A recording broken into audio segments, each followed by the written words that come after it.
Oh, can you believe it? The final week of the regular season. Happy early Thanksgiving to everyone. Welcome in to Six Rotations. I'm Daniel. He is Mick. And as always, we're brought to you by SNA Sports, better equipment for a better game. Mick, this might be our most loaded episode since pre-conference play. We've got, 27 or so tickets have already been punched. 24 tickets as we speak have been punched. More will be decided by the time you guys might be watching this on Tuesday or Wednesday. SEC Championship on Tuesday night. We've got the Missouri Valley Championship, Mountain West, Summit League, Ohio Valley, Big West, Big Sky, and still no ACC champion with an awesome week ahead for one of the best conferences in volleyball. There's so much to discuss. 8 seeds upsetting 1 seeds. Florida A&M, the 8 seed, went on and won the whole dang thing. Unbelievable. And so we'll break it all down for you. Awesome matches ahead, like Pitt and Louisville this week. Nebraska continues their run undefeated atop. They'll take on Penn State and Ohio State at home to finish their season. Mick, we've got Stanford, Louisville to wrap up the season. What in this latest week was the biggest headline for you? Western Kentucky survived a 5-set thriller to grab the automatic bid. UTEP upset in the first round. A lot of options. Where are we going? Well, two things. I'm going down the list a little bit farther, but all at once BYU woke up. And what happened to Utah? They became the team we thought they were going to be at the start of the season. So they either got healthy or I don't know what, but those two are back in the hunt for some reason. Now I don't know if they're too far out because of all these upsets. It's going to knock a lot of these late teams, the lower teams in the Power Four conferences out, and or the committee is going to have to do some things that are not going to be supported very highly. Yeah, North Carolina got upset by Florida State and then swept by Miami. They are now outside looking in. A lot of bubble talk. Sunday is our selection show for this fantastic sport at 6 o'clock Eastern on ESPN. Mick, you mentioned it. The Big 12 is in flux. And with that, we're going to go ahead and just show you the entire top 25 from top to bottom here because the top 10 does not change at all. We've got matchups aplenty in that top 10 with Texas and Texas A&M tonight in the semifinal after Kentucky and Tennessee. That all starts at 6 o'clock Eastern on SEC Network. And then that little three-way tie atop the ACC with number 4 Pittsburgh against number 7 Louisville, and then 5 and 7. Is Logan Parks going to come back? She missed both matches against Cal. Stanford didn't need her. But of course, a huge missing piece, the star freshman setter there. And then Mick, the Big 12, they own the 16 through 25, 6 between 16 and 25.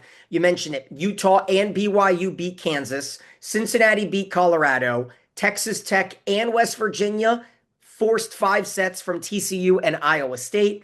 And now as we look at things, Mick, which of these matches is most enticing to you this week? We have Baylor TCU, BYU Colorado, and Iowa State Kansas. Well, there's two sides of that coin. Let's take Kansas 20 and 10, add Minnesota 21 and 8, add North Carolina 20 and 7, add TCU 19 and 9, add Baylor 16 and 9, and BYU at 20 and 8. That's just those any of those teams playing have to win. I mean, they have to win. On the other hand, 3 teams tied for first in the ACC, and Louisville's playing the other 2. And Louisville has a chance to actually host in the Final Four if they can win both these matches. Stanford sits on top right now in games won and lost and all of that of the 3 ties, but that's going to be broken this weekend Yeah. with those matches. Holy cow. Have you It, ever seen a finish like this in It's that a lot of conference? fun, Mick. Yeah. Yesterday, I got to do the ACC Network broadcast for Louisville against Clemson, and it was as lopsided as you would imagine it would be. So it was a lot of conversations previewing these 2 matches and postseason play for the ACC. Georgia Tech could play their way in as well because they're going to take on Pitt and Stanford. And so Georgia Tech got a big win over Notre Dame. They won a set off of Louisville. It's going to be really interesting, Mick, because I think Louisville is a team, all 4 of their losses are to top 10 teams all in 5 sets. Let that Yeah. sink in. It's Yeah. unreal. Kentucky, Texas, and Pitt as well as SMU. So Louisville is a team as worthy as anyone of a top 4 spot if they can go out and win the conference this week. And then the Big Ten. Wisconsin takes care of Purdue. Charlie Furbringer, Mimi Collier in full swing. They are looking like a team that you could consider as a 6 or 7 or 8 seed. And texting with their coaching staff, they just want to avoid that 8-9, right? You don't want to have to match up with a 1 seed in that next round. But Wisconsin has now put themselves in position where the committee, you wonder if they're going to consider injuries, right? That's the question, right? Is that a question for Arizona State? They lost Glover early in the year. I'm They're, not sure. yeah, they're I'm not not supposed to do that, but injuries do play a big part. But then after Nebraska swept Iowa and Indiana, and there was a record set as well as the 350th consecutive home sellout in the Devaney Center, you got to go back to 2001, the last time there was a match there without a sellout. They hit 370 or so against Iowa, 340 against Indiana, and Andy Jackson continues to dominate. It's a lot of fun. I want to talk a little bit later about the soft journalism from from Nebraska people that are upset that the Indiana fans were too close to them, right? There was an athletic reporter that got up in his feelings on social media. Cannot wait to dive into that, Mick. But the Big Ten Conference, could they get Indiana and USC hosting? Because they both, according to the coaches, are now in the top 16, jumping over both Kansas and North Carolina. Yeah, I think Kansas and North Carolina shot themselves in the foot this last week. I think that's absolutely possible for SC for sure because they need more in that region. They need teams to host in that region. Otherwise, they have to fly way too many teams all over the country. And that's hard on the players too. So I think SC has a great chance of hosting. I think Indiana has to play well this weekend to get in that spot. But think about it. Those teams have only lost 6 matches each. And then there's Tennessee that's also challenging to get into that group. I think Kansas is in trouble. They're not going to host I no agree. matter what the committee thinks. But I do think Tennessee's in that grouping. And you have to look at Iowa State. Iowa State has been the blind dog. I mean, sneaking in under all of this. Nobody's paid attention to Iowa State, and they've only lost five matches all year. And they're in And second place. Yeah. yeah, and I think they could host. Yeah, I think they Well, could they've got host. to beat Kansas. Yeah, Simple as sure. that. I mean, yeah, there you go. Put it right on the line. Let's go for it. And then we've got Indiana. In my eyes, they have to beat Purdue. They They do play have to beat Saturday. Purdue. I mean, there's a lot of like playoff style matches that we have this week, and it's not to play. Some of them are to play into the tournament, like North Carolina and Georgia Tech, and some of them are to host, like Indiana and you mentioned Iowa State. Maybe Kansas gets a big win, gets right back in the conversation. More about the Big 12. Utah got a huge bubble win over Arizona in 5 sets. They're going to take on BYU. Another situation. Whoever wins that one puts themselves in a prime position. Mick, this is going to be a lot of fun. Miami is firmly hosting, in my mind. They continue to win big games. They have not necessarily had that crushing loss. And now they are ranked for the 10th week in a row. That sets a new program record for total weeks ranked in the top 25. They'll take on UNC on Saturday. BYU will play Colorado on Saturday. Gosh, there's a lot of fun stuff going on. We've got UNI, a huge storyline. Bobby Peterson, Peyton's mom, with her twin sister Jaden, taking on Drake Tuesday night in the Missouri Valley Championship match. I don't think they have lost a conference game, Mick, in over 50 straight matches. That is a record set there with 56 straight conference wins. And then Creighton also continues their dominance. They won the Big East Conference. But the upsets were aplenty, weren't they? I No, want to I unbelievable. want to touch on some of the upsets here. I'm going to run through them. You stop me when you want to talk about one of these conference tournaments, okay? Yep. Conference USA, a two-bid conference. UTEP gets swept by Missouri State on Friday. How All can heck that broke happen? loose. How How can could that that happen? happen? That's Right? exactly right. That's Did that put that's UTEP when in doubt? Their RPI is in the top 25. yeah, UTEP's in. Yeah. UTEP probably for the first time had something to lose. They had focused all year on beating Western Kentucky. That was the deal to win that conference. They got into the tournament, probably were preparing to see them again down the road, and just got blindsided and couldn't get out of it. And they lost the chance to host because they were Yeah, number 16 in the RPI, now yeah. at 19 on the unofficial RPI. Western Kentucky at 27. They're probably not going to host in the first two rounds, but they escaped FIU in Miami in 5 sets, 16-14.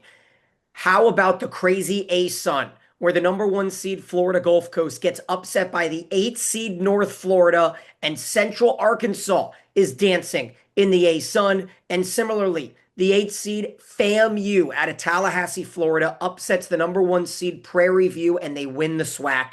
An unbelievable circumstance coming there. FAMU, one of the stories of the tournament. I'm going to run through a few here. Princeton won the Ivy League. Yeah.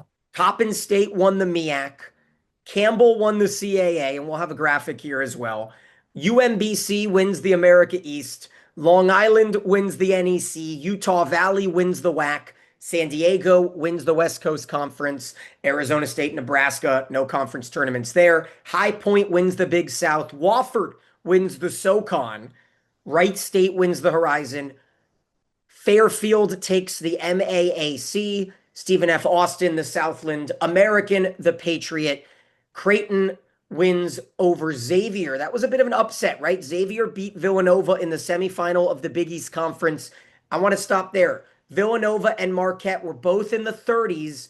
Villanova 39, Marquette 34. Neither of them made it to the championship. I'm leaning no on these Big East at-large bids.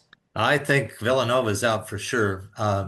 Marquette, maybe their history of competing, but they have a new coach this year, so that's interesting. Here's another one.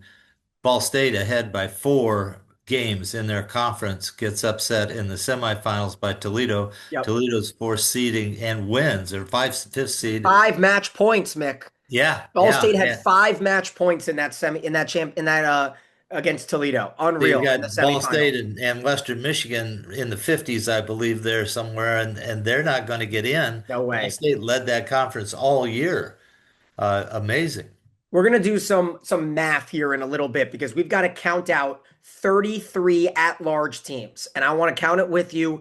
And we're gonna figure out where teams like Villanova, Marquette, UNC, Georgia Tech all kind of fit in there. Lastly, VCU upset Dayton in the A10 semifinal, the first time since 2013 that Dayton did not make it to the championship. So Loyola Chicago then beat VCU in 5 to get that automatic bid. Arkansas State beat James Madison to win your coveted Sun Belt title. And Tulsa upset Rice to win the American. And I think that wraps up all of our automatic bids from this last week. It was chaotic.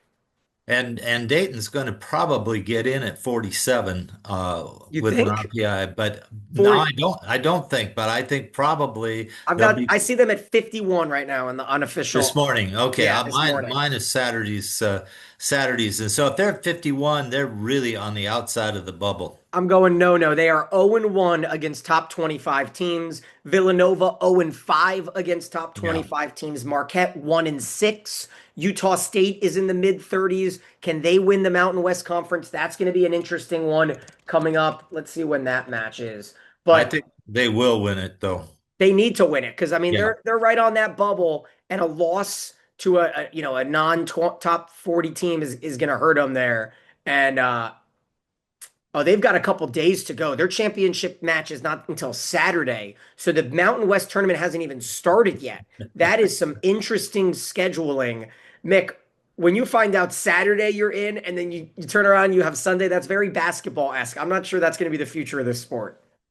Well, I tell you, we couldn't have written a better finale to the season here. I mean, we've wanted this in volleyball for Yeah. so long, and it's been ho-hum in November for so long, except for 1 or 2 big matches in the Power Fours. But boy, all the way down the conferences, they're just slugging it out. And if you are a spectator and a rooter for any of these teams, you had something to watch, something to go to, and something to be excited about these last couple of weeks and into the final week, even Thanksgiving week. This is going to be a big deal. It's a lot of fun. And, I know Yeah. if you're locked in on this Monday, you're watching the Big Sky tournament that just started today on this Monday out in Greeley, Colorado. All those matches are on ESPN Plus. And then you've got the Summit League and the Ohio Valley. Those are the last two that will wrap up here in terms of conferences that we have not talked about. Um, Mick, I want to go over a couple more of the big power storylines from the week. USC had a huge four-set win over Oregon. They lost the first set 33-31. Oh, look at the scores. Yes. Yeah, go ahead. Tell me, what do you think No, about this USC team? You think they deserve a top 16 spot? I think they probably do when you look at the body of work. Uh, Unfortunately, they don't play well when they play a top 16 team, but they have played well the last part of the season. They've reduced their errors, they've increased their points scored per match. They're much more consistent. I give the credit to the setter, Reese Messer. She is really good, and she has really stabilized this team. And I think they're worthy of hosting. Plus, the tournament needs a West Coast host, and they're right there on the bubble for hosting. I think that's why they're probably going to get the hosting job. I agree, right? You've got Stanford and you've got Arizona State, and those are your West Coast hosts. And Yep. so one more would be important. Florida State had that big win over North Carolina. Talked about that Utah win over Arizona. Those were 39 and 41 in the RPI. That's how important it was. Iowa State had that big reverse sweep over West Virginia. Mick, I talked last week about the SEC tournament and what might happen. And I mentioned maybe LSU could have gone on a run, but I got the wrong team in that matchup because it was Yes, you Ole did. Miss. Yes, Ole you Miss did. went on the big run and they go, and Ole Miss comes and gets the big upset win over Missouri in 5 sets after sweeping LSU, but then Texas made them look like chums on Sunday night. Vanderbilt had a great run.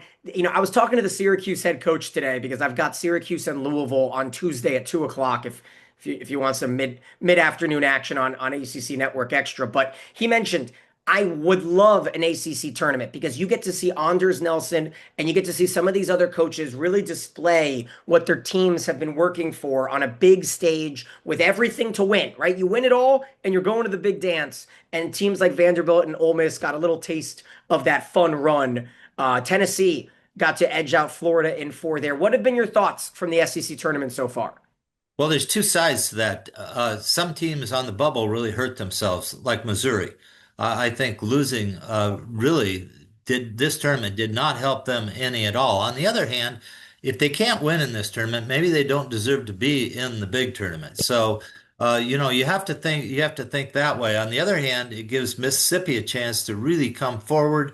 I think it was a good chance for LSU to show themselves, and you set them up to really have some good play there, but it Yeah. didn't happen for them. So now we're down to the top four teams, and could this actually work to Texas's disadvantage if they lose to A&M tonight? Yeah, Are they out of the top four I think hosting? so. And what if A&M wins this tournament? Are they into the top four hosting? I think it depends on what happens in the ACC because I think Kentucky is firmly in. So I think you've got Nebraska in and you've got Kentucky in. And then the other two are up in the air, whether Texas can win the SEC tournament or whether Pitt, Stanford, or Louisville can have a perfect week. Now it gets a little muddled if a team like Pitt beats Louisville and then drops, in Georgia Tech or something like that, or if Stanford loses to Georgia Tech and beats Louisville, then you get into that muddled scenario. That might be But better for Texas. but what would happen if Kentucky would get upset by Tennessee tonight? I think they'll drop to like the four line, Yeah, they but I could think be they're four in. or five. They could be four or five, or A&M beats Texas and then beats Kentucky because they're lower ranked than that. That would move Kentucky down a bit more. I Uh, agree. I just think Kentucky's in with the SEC championship and the win over Texas. I just feel like the head to head there is deserving. Kentucky also, they've beaten Louisville and they've got all these wins that I don't think Texas A&M necessarily has been able to replicate in order to jump them, right? You go and you beat Texas, you beat Louisville, you beat SMU, you take Nebraska to 5. It's a good question. I do want to clean up a couple of the other things. The Summit League is absolutely a bid stealing lead because South Dakota State is in the top 30 in the RPI. Yes. If you're on the bubble, you've got to root for the Jackrabbits to win the Summit League. Their semifinals are tonight in South Dakota. North Dakota State plays South Dakota State. And then the But Ohio you know Valley. that's a rivalry. That's a big rivalry. I mean, Oh, yeah. that everybody in town in both those towns are going to show up for this match because this is a big deal in the Dakotas. And it's in South Dakota. So Yeah. they, Oh, yeah. they've got that home advantage. And then the Summit League has their semifinals tonight. Eastern Illinois is the top seed, tied with Morehead State. So that might be our championship come tomorrow. So a lot of really fun matches that are coming up in this Tuesday window. If you're watching it today. But Mick, I was really happy with what the SEC tournament has brought to us so far. I cannot wait to lock into these semifinals tonight. I think it's going to be really high level stuff. But I want to do our little counting here. Okay. I want to go through and try to see if we can count out the 33 at-large teams, or at least about 35 of them, and try to figure out where we sit. And let's assume that South Dakota State wins the Summit. Okay. So we're going to go through here, and I'm just going to go right down the RPI and try to see if we can kind of count out. And let's assume that Kentucky wins the SEC, just as the number 1 seed, just for assuming purposes. Okay. So you've got Texas. Let's say Pittsburgh wins the ACC. Okay. So Texas, Louisville, SMU, Texas A&M, Stanford, Purdue, Wisconsin, Indiana, Kansas, Minnesota. So that's 10. TCU, USC, Miami, UTEP, Iowa State, BYU, Colorado, Rice. They're at 23. I think they're probably in. Tennessee is Xavier. Xavier is at 25. They're probably in, right? So that's 20. Then you've got Western automatic. So you got Baylor, Penn State, Kansas State. Let's assume Utah State wins the Mountain West. Marquette, they seem like in that 34 spot. They're probably going to be in. Utah, Florida. And then you get in. So you got about, I'm going to say 26 of the 33 feel pretty good, right? And then here are the rest. You got 7 spots for these teams. I'm going to list them out for you, okay? You have 7 spots for. Did Tulsa win the American? This is Yeah, terrible you did. production. Okay. So you've got 7 spots for Villanova, Michigan, USF is 40, Georgia Tech, UCLA, Cincinnati is 43, Arizona, Texas State is 45, Washington is 46, Pepperdine is 47, JMU is 48, UNC is 49, Illinois is 50. So let's just say that you've got 7 spots for those 13 teams or so. That's not as easy as you think, and that's assuming that Marquette is in. And you probably it's very strange. I'm probably putting Georgia Tech in. I think them playing 2 top 10 teams will bump up their RPI. So I'll put them kind of on that in section. So then you've got about 6 spots. I think Arizona is probably going to work their way in because they've had a pretty solid conference season at 8-8. What are you thinking? Walk me through. You think North Carolina and Illinois like over Texas State and Cincinnati and USF? No, I think Cincinnati's hot. They're going to get some serious consideration. They're on the upswing. I think Illinois is on the downswing. Now, I say that from a volleyball perspective, the committee may look at it differently. In the past, the committee has loaded up on Power Four teams down, especially in the SEC and the Big Ten. This year, I would say the Big Ten is down. SEC, has been pretty good up to a point. But Sun Belt, you have 3 teams. Arkansas State won. James Madison was the team to beat, and they're third in the RPI. Texas State Texas is State, yeah. second. and they went on a rampage and beat everybody at the end, but they couldn't get by Arkansas State. They lost to them 3 times this year, and so I don't think the committee's going to award the Sun Belt, even though I think they deserve it because they won't put either of those two teams in. I don't think. And so I think the Sun Belt loses their second and third team. I think that Rice is in for sure. I don't think there's any problem with Rice. Yep. Um, I don't think Illinois. I think Michigan's in for sure simply because they're on the upswing but I think UCLA only gets in because they're UCLA. I don't think I they're also going to think do what UCLA gets in. They've got the most wins of all of this teams in top 50 matches. They're 7-10. Yeah, and I think there may be some more deserving teams there, but it's hard not to put them in there because they're volleyball, and it's like putting them in the basketball tournament. They're basketball. So I think that's interesting.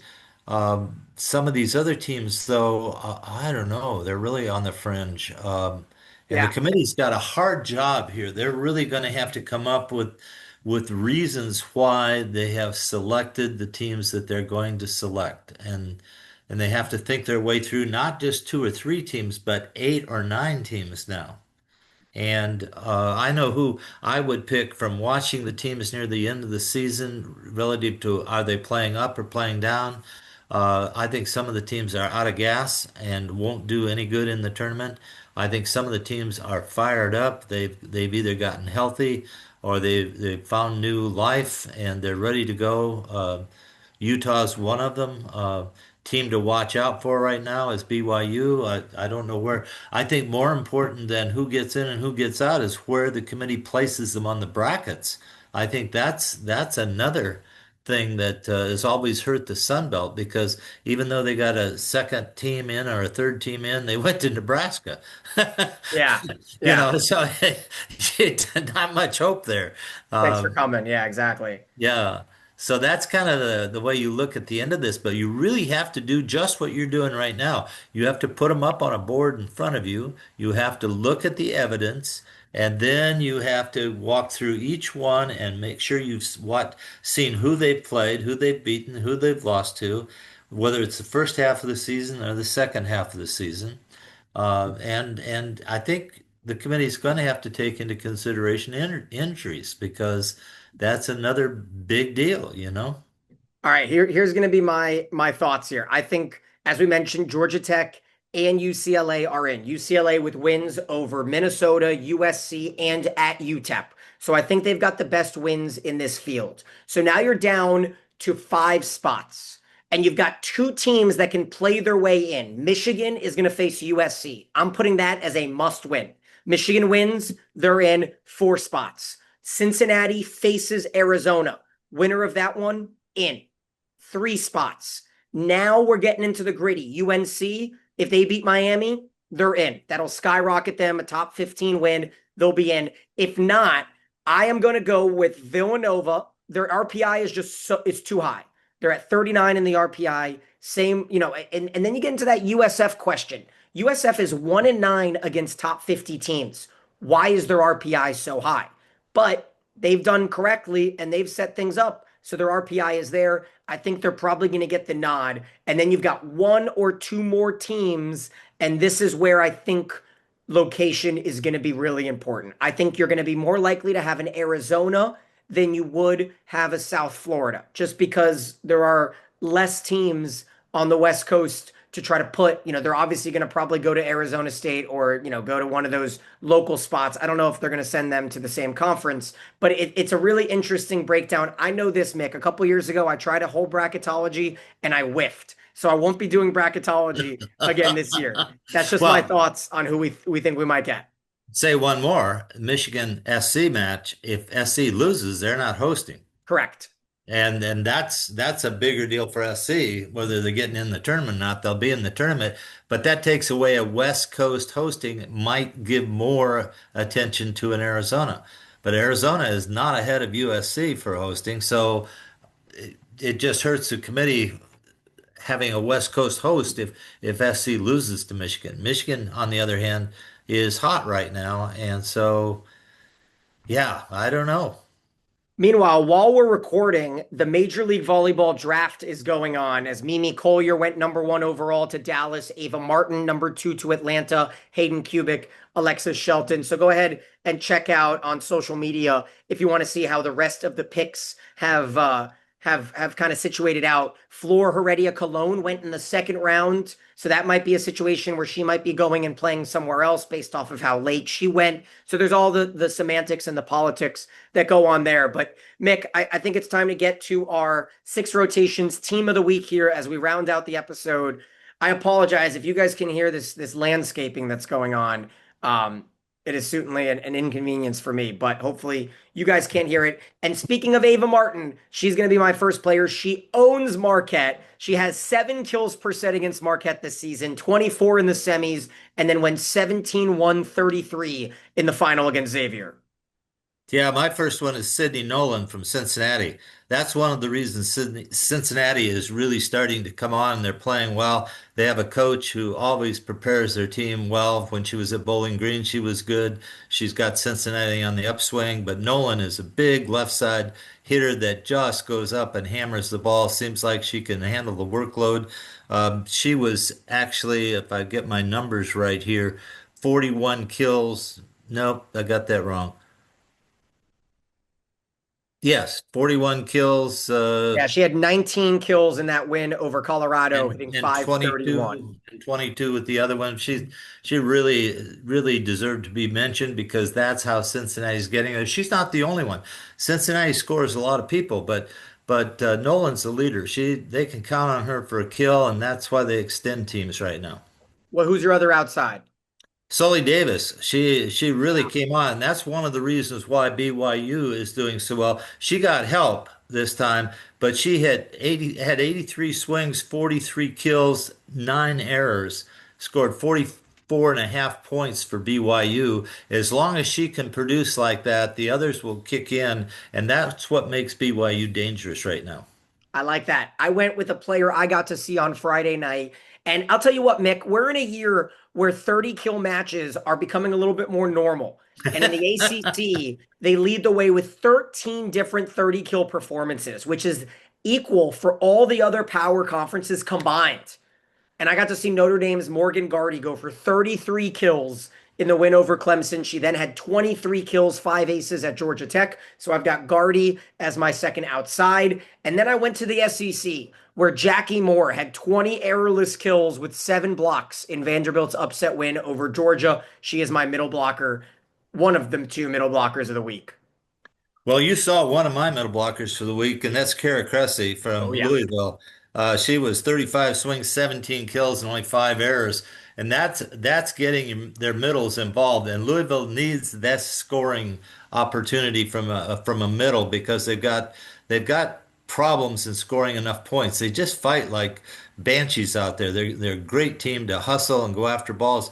When Cressy's big like this, Louisville can win. Cressy was good this weekend. And she's going to be playing in Indy alongside her Louisville teammate in Elena Scott, drafted in the first round, Cressy there. I went out to the Ivy League, and we're going to have to get our encyclopedias out because Princeton, who won the Ivy League over Yale, got 20 kills from their middle, Lucia Scalamandre. Good pronunciation. Oh yeah, Nice. she only had 1 error in the semifinal against Brown. Lucia is my second middle. Congratulations, and we're gonna get used to seeing that name hopefully in the tournament as Princeton will be geared up for next week. Go ahead and hit me with your second middle. Oh, I'm just ho hum. Andy Jackson. She just did it Easy. again, and she did it really good this time. So I just have to I can't just bypass her because she's good and give somebody else a chance. She's doing it every week, so she deserves to be mentioned. What about on the opposite? You know, I found somebody I just fell in love with in the SC Oregon match, and I'm going to have trouble with this pronunciation, but it's Cameron. Giabata, Gibadia, I believe is that how you pronounce it? I think so. I Gibadia? think you got it the second time. Yeah. Yeah. She has a match, 49 swings, 18 kills, 6 errors, but her potential and the way she plays drives Oregon. And she was so much fun to watch. And early in the match, they went to her all the time. She ran out of gas at the end, but she deserves to be mentioned out there before the season's over. She's going to be somebody you want to watch in the future.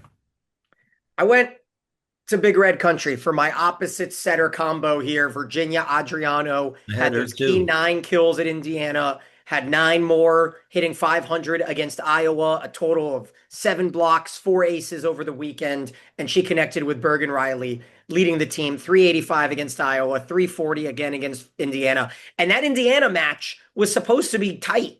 And the Iowa one ended up almost tighter against Nebraska. And the Huskers are in full gear. I expect them to demolish Penn State on Friday night. And Bergen and Virginia are my combo there. Hit me with your setter.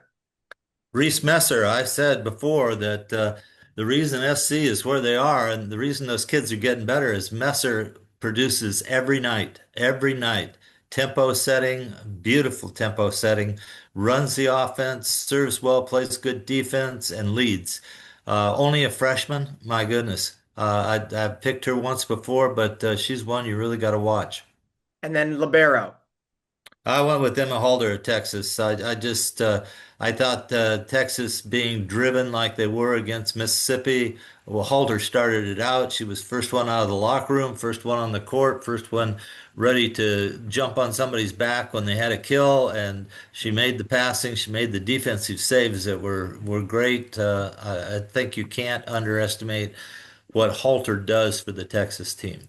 I love it. I went with an upstart in the SEC tournament, a senior for Ole Miss. Cammie Neeson had a double-digit dig effort in every match until the Texas match last night in the quarters. She had 20 digs in that upset win over Mizzou. So congratulations to Riley, who has 4 correct with us. He went Martin, Davis, Moore, and Cressy. He's going to win our giveaway this week. We've got Selection Sunday, and our episode will be coming out just soon after that. Keep an eye out for us next weekend, and we'll chat with you again soon. As always, he's Mick. I'm Daniel, and this is Six Rotations.